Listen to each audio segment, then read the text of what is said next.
Bom, boa tarde a todos. Meu nome é Bruna de Oliveira Reis, eu sou graduanda em Relações Internacionais e eu estou aqui hoje junto com Poliana para representar o Núcleo Interdisciplinar de Estudos sobre África, Ásia e Relações Sul-Sul, o NIES, do IFIX da UFRJ.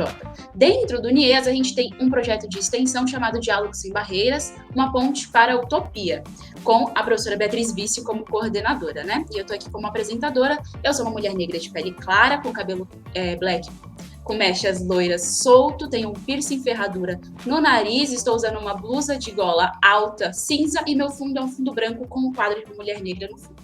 Meus slides, eles usam 3 cores, branco, laranja e azul escuro. Digo para vocês que eu vou passar alguns áudios, então qualquer coisa abaixe um pouquinho o volume de vocês. Bom, vamos lá então, dentro desse projeto de extensão, todo mundo me ouvindo aqui? Tá. Dentro desse projeto de extensão, a gente tem 4 eixos por enquanto, né? As mídias, que Poliana vai falar daqui a pouquinho mais sobre, que a gente veicula conteúdos no Instagram, no Facebook, no Twitter e no WordPress. Os mini cursos, que são ministrados por integrantes dentro do núcleo, que são pós-graduandes, mestrandes ou doutorandes, né? A gente tem o eixo de diálogos em Sul Maior, que é uma parceria com o LPPE, Laboratório de Práticas de Pesquisa e Ensino em História da UERJ, e a revista Diálogos do Sul Maior, onde a gente entrevista pessoas, né? Celso Amorim, ex-embaixadores também, enfim, professores de outras áreas para falar um pouquinho sobre os temas de suas pesquisas, e o podcast que eu vou falar um pouquinho mais com vocês a respeito. Mas todos esses eixos, eu coloco aqui o adendo, têm por objetivo máximo levar a divulgação científica da melhor forma possível, com bases e dados e referências, né? Coloquei um adendo aqui que também a gente atua na relatoria, né, das atas das nossas reuniões semanais, e na coordenação do espaço como um todo, auxiliando a professora Beatriz Vício. Vou deixar aqui uma vinheta passando para a gente ouvir, então, o podcast e dar sequência à nossa apresentação. O Mundo Visto do Sul. Este é o podcast do Núcleo Interdisciplinar de Estudos sobre África, Ásia e Relações Sul-Sul, IFIX, UFRJ.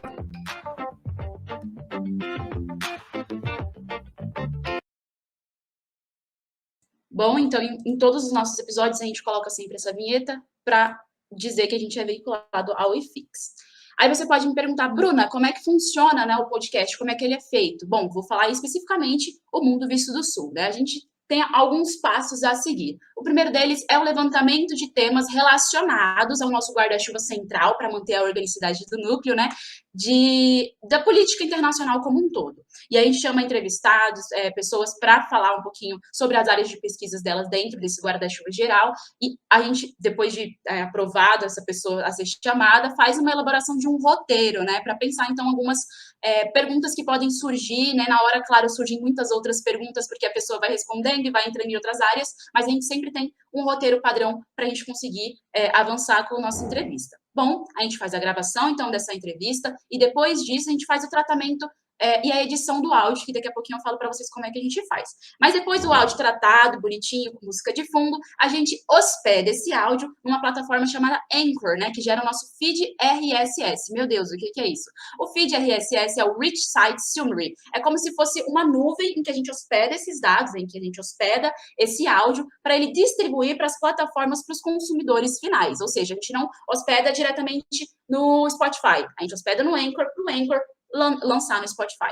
Atualmente, a gente está sendo distribuído em 6 plataformas. O Spotify, o Facebook, o Google Podcasts, o Breaker, o Pocket Casts, o Rádio Public e estamos no YouTube também. Bom, então, como eu falei, edição de áudio e arte, trouxe aqui 6 imagens com um fundo branco, mostrando a edição de áudio pelo Adobe Audition e pelo Audacity, 2 softwares, né, o Adobe pago e o Audacity gratuito, onde a gente edita em si nossos áudios, coloca as músicas de fundo e afins, e outras 4 imagens mostrando como a gente edita a nossa arte, né, seja pelo Photoshop ou pelo Illustrator. Bom, trouxe também agora mais um outro áudio para explicar, então, por que de se ter um mundo visto a partir do Sul. Vou dar play, prestem atenção. Então, eu acho que o Mundo Visto do Sul, na verdade, é um resgate, né? Porque a gente, desde muito tempo, a história que a gente aprende aqui também, né, em muitos lugares do Sul Global, é uma história que é eurocêntrica. Então, a gente esquece, né? Por que a nossa história ela foi apagada nesse processo colonial, apagada mesmo, né? Apagada com a queima da nossa história, né, com o genocídio de pessoas, o epistemicídio sobre nossos conhecimentos, né, o assassinato de mulheres que também tinham seus conhecimentos milenares. Então, ver o mundo a partir do Sul é resgatar, né, aquele protagonismo que a gente tinha sobre a nossa história e fazer uma história que é nossa, a partir do nosso local, a partir do nosso território, da nossa estrutura, da nossa sociedade, né, e não simplesmente copiar uma receita que ela é típica de um lugar específico, né? Então, uma receita eurocêntrica, né, uma receita de desenvolvimento, que deixa a gente nessa eterna busca daquilo que a gente ainda não é. Mas o mundo visto do Sul é pensar, não, tudo que a gente é, né, e o que a gente, né, a partir da nossa autonomia, da nossa sociedade, queremos nos tornar. Acho importante trazer essa entrevista, mas também é importante trazer outras respostas de outras pessoas que também foram entrevistadas para a gente, que responderam essa pergunta que é a marca do nosso podcast, né? A professora Beatriz Bício, ela foi uma das primeiras pessoas a gente fazer a entrevista, né? Ela cedeu essa honra para a gente, essa oportunidade, e ela disse que não olhar a partir do Sul é como nós nos olharmos nos espelhos dos circos que não nos representam como realmente somos. São espelhos côncavos, convexos, que mostram uma imagem distorcida para a gente, né? A Renata Bruno Moreira, uma pesquisadora também do NIES, ela fala que não olhar a partir do Sul é a terra no ser estreita. Ela cita um poema de um poeta palestino, né, o Darwich. A Gabriela Reis, que atua na área do feminismo islâmico, ela traz a Fátima Mernissi, quando a mãe da Fátima fala para ela que é necessário aprender a gritar e protestar assim como aprendemos a andar, né? E para Gabriela, o mundo visto do Sul é isso, é a gente entender que a gente precisa aprender a gritar e protestar como aprendemos a andar. Bom, trouxe também a resposta da Nice Lawson, uma beninense, né?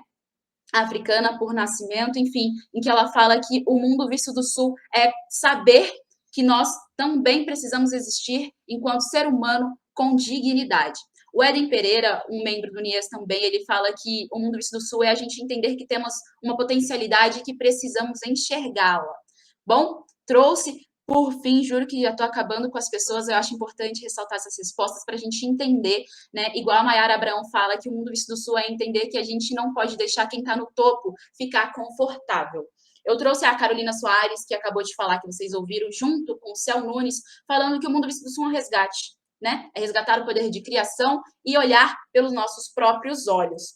Bom, por fim, eu trouxe o Thiago Gama, que ele atua na área da pesquisa da religião, que é um tema super sensível e delicado para falar com as pessoas, né? Mas que ele traz, né, essa retórica de que o mundo visto do Sul é tomar consciência de que a libertação se dá também pela política, não só pela religião. E, por fim, eu deixei a última entrevistada aqui, que vai sair, inclusive, o episódio no sábado agora, se vocês quiserem ouvir, já deixo aí a dica, que ela é uma mulher preta, né? E eu acho que ela me representa muito quando ela fala que ela, sendo uma mulher negra e da periferia, não teria como olhar para o mundo sob outro ponto de vista. Ela só iria sofrer ainda mais, tentando se enquadrar em padrões que não agregam a ela, né? Resumindo tudo isso que eu acabei de falar, eu acho que a gente pode falar que o mundo visto do Sul é um mundo visto de outro jeito. A gente pode olhar o mundo a partir de outros pontos de vista. Por isso que eu acho importante ressaltar aqui, já que estamos no Sul, mostrar o mundo a partir do Sul.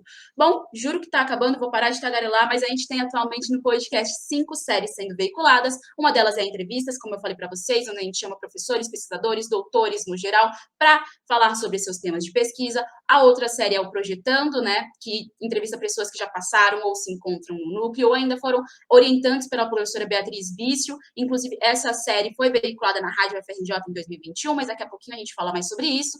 As outras 3 séries que são veiculadas atualmente são a série das recomendações, onde a gente leva a cultura não hegemônica para a comunidade no geral, né? Eu acho que eu deixo aqui o adendo que não significa que a gente vai deixar de consumir as músicas K-pops da vida, as músicas dos Estados Unidos da vida, amo, sou fã, inclusive, de algumas, Beyoncé, Fica com Deus, mas significa que a gente tem que olhar com olhar crítico também, a gente tem que olhar para outros pontos de vista. Bom, Descomplexificando a Academia é uma série que carrega o nome da sua própria proposta, que é levar temas mais burocráticos, aspectos mais complicados, teorias mais difíceis para fora da universidade, de uma forma mais acessível, né? E, por fim, uma série que é uma parceira com o LPPE da UERJ, Cosmogonias Decoloniais, Caminhos de Abya-Yala, que inclusive vai ser vinculada esse ano na Rádio UFRJ, se a gente conseguir passar no edital, que tem a proposta de resgatar as cosmologias e histórias dos povos originários de toda a América. Abya-Yala, para quem não sabe, na língua do povo Kuna, significa Américas. Bom, em relação aos resultados alcançados, acho importante também destacar, né, durante nosso período de abrangência na Rádio UFRJ, de maio a dezembro do ano passado, a gente teve uma veiculação mensal, a gente teve, como vocês podem ver aqui, nuances de dados, de acesso, né, cada pontinho dele significa um IP, um endereço de IP, diferente. Então, o último de dezembro, que foi o da Ana Carolina, da Mulher Negra, foi o que mais teve gente acessando, né? Quase 120 IPs diferentes. Isso significa quase 120 aparelhos e endereços locais de casas diferentes. E eu acho que eu tenho uma hipótese para explicar por que essas nuances daqui, mas daqui a pouquinho eu falo sobre ela. Bom, em relação aos resultados, então, da nossa audiência no Spotify, todos os episódios que a gente veiculou desse 1 ano de podcast, de janeiro de 2021 a agora janeiro de 2022, a gente teve essa abrangência na nossa audiência como um todo. A gente tem quase 700 acessos totais, né, 668 mais ou menos, de plays em todos os episódios juntos.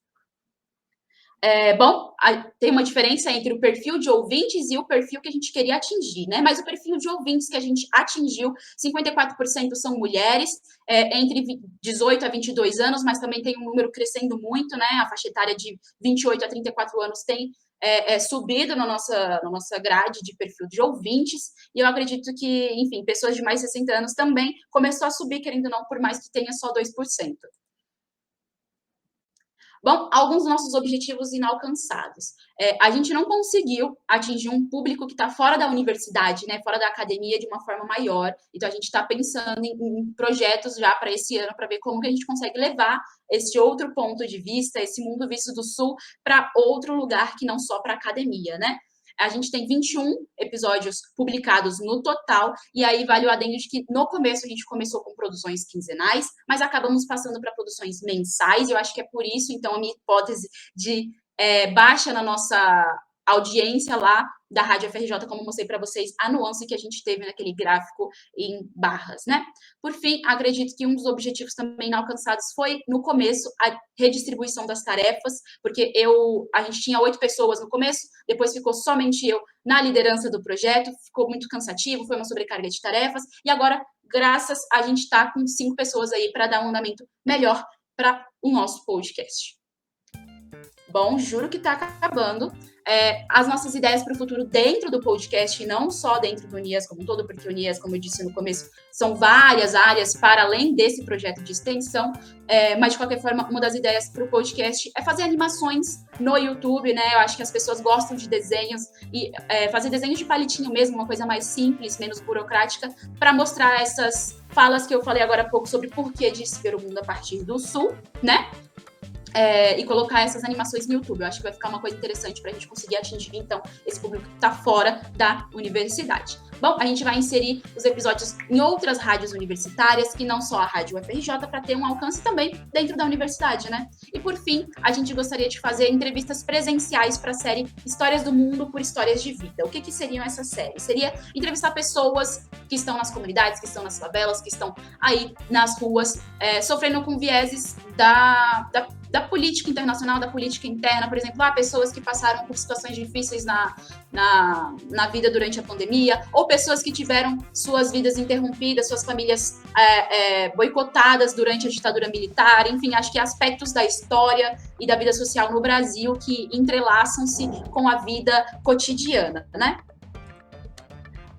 Bom, por fim, essa daqui é a nossa carinha da nossa equipe atualmente, e eu gostaria de recitar, né, a formação do extensionista. Eu acredito que todos nós dentro da universidade, devemos ter a oportunidade de estar atuando enquanto extensionistas, porque eu acho que isso agregou muito na minha fala, né? À toa que eu hoje tenho uma oralidade muito melhor do que antigamente. Hoje eu estou mais tranquila para falar do que antes de fazer o podcast, então isso foi uma forma de agregar pessoalmente para o meu trabalho, para o meu desenvolvimento enquanto pessoa, mas também para o meu desenvolvimento enquanto formação de uma cidadã consciente, né? Vendo temas que pautam, querendo ou não, a política internacional, mas que tem a ver com a minha vida e com a minha trajetória, com o meu país e com o meu povo. Eu acho que é importante destacar que é preciso expandir os muros da universidade para a gente conseguir realmente fazer essa ponte e estabelecer essa ponte para a utopia, né? Que no fim das contas é o nome do nosso projeto.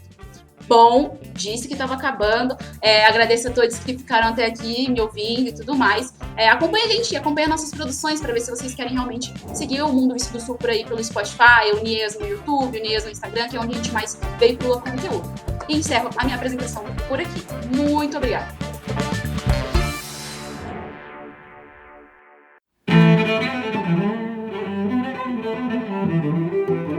A quinta apresentação da Poliana, também do grupo da professora Beatriz, né, muito complementar ao que a Bruna havia comentado antes, mostrando de maneira sofisticada, né, essas ferramentas, esses projetos de extensão. Eu confesso que eu não entendo, às vezes, essas questões de combinação de cores que vocês pensam aí que são importantes na hora de passar as mensagens, mas fiquei contente em aprender.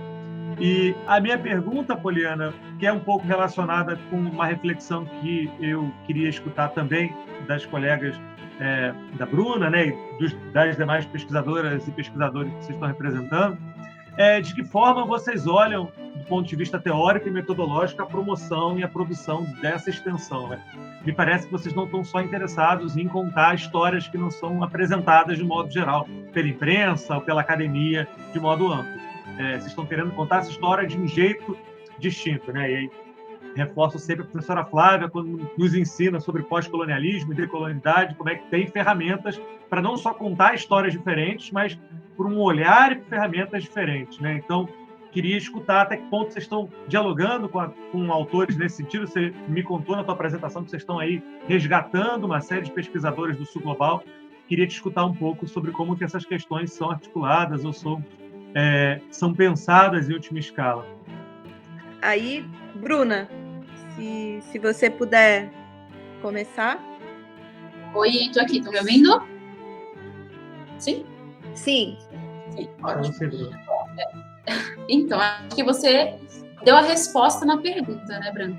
Quando você fala da metodologia ser decolonial, eu acho que você já está trazendo essa perspectiva. Mas, de qualquer forma, a gente no grupo parte de um consenso de que a gente entende que quando o realismo, né, das relações internacionais fala e prega que vê o mundo como ele é, na verdade, é uma falácia, né? Porque o mundo só é aquilo que a gente permite que ele seja. Esse é o nosso primeiro ponto. E aí eu trago muito das minhas aulas, com certeza, da Plaga Guerra, com o pós-colonialismo, como você citou, do grupo Modernidade e Colonialidade, da questão do giro decolonial, da questão dessa metodologia que não é um resgate, não é uma volta ao passado, não é esse essencialismo, não é só contar a história a partir do ponto do oprimido, até porque a gente entende, né, que quem conta a história muitas vezes é o lado vitorioso, né? Ele mesmo cria a guerra e eles mesmos se chamam de vitoriosos. Mas, de qualquer forma, eu acho que é entender que o social ele só tem sentido por meio do discurso, né? E, querendo ou não, a gente pensa qual discurso, então, que a gente quer propagar. E a partir desse ponto, dessa pergunta, que a gente vai baseando as nossas respostas para conseguir entender qual tema que a gente vai seguir nas nossas produções, né? Acho que, como diria o Nego Bispo, chega de teorias desconectadas, e eu acrescento, chega de teorias desconectadas do sul global. Reitero, não é um essencialismo, a gente não pode cair nisso, a gente não pode cair no nós versus eles. Eu acho que quando a Flávia, dentro das aulas de pós-colonialismo, também traz o Achille Mbembe, que não desiste do humanismo, que não desiste de tentar, então, entender uma nova forma de trazer, quem sabe, um cosmopolitismo decolonial e não universalizante, que parte das diferenças e não parte de um singular, é isso, né? Eu acho que é tudo que a gente mais frita e tem as crises existenciais da gente. É muito difícil desconstruir ao mesmo tempo que a gente constrói. E, claro, a gente sempre bate na tecla do particular versus universal. A gente sempre tem que saber entender que, desde sempre, a história partiu de um particular para se propagar no universal. Eu acho que é por isso que a gente está mostrando que não, isso foi errado, então é melhor a gente fazer de um outro ponto de vista. No nosso caso, o Mundo Visto do Sul é o ponto de vista que a gente está trazendo, e essa nossa metodologia mais baseada e calcada no pós-colonialismo, na decolonialidade, que sim, tem suas tretas internas, obviamente. Eu acrescento aqui que eu também faço parte, assim como Maria Lídia, um beijo, no grupo da professora Renata Reinaldo, de estudos, né, sobre gênero, sexualidade e relações internacionais, que a gente tem uma metodologia feminista decolonial que também critica, né, dentro da própria área. Eu acho importante entender e ressaltar, só para concluir a minha fala, de que o campo ele está em construção e a gente se constrói e se desconstrói junto dele ao mesmo tempo. Eu acho que é isso. Eu passo a palavra e agradeço a oportunidade, gente. Parabéns pelo espaço, inclusive através do diálogo que se faz a ciência, né?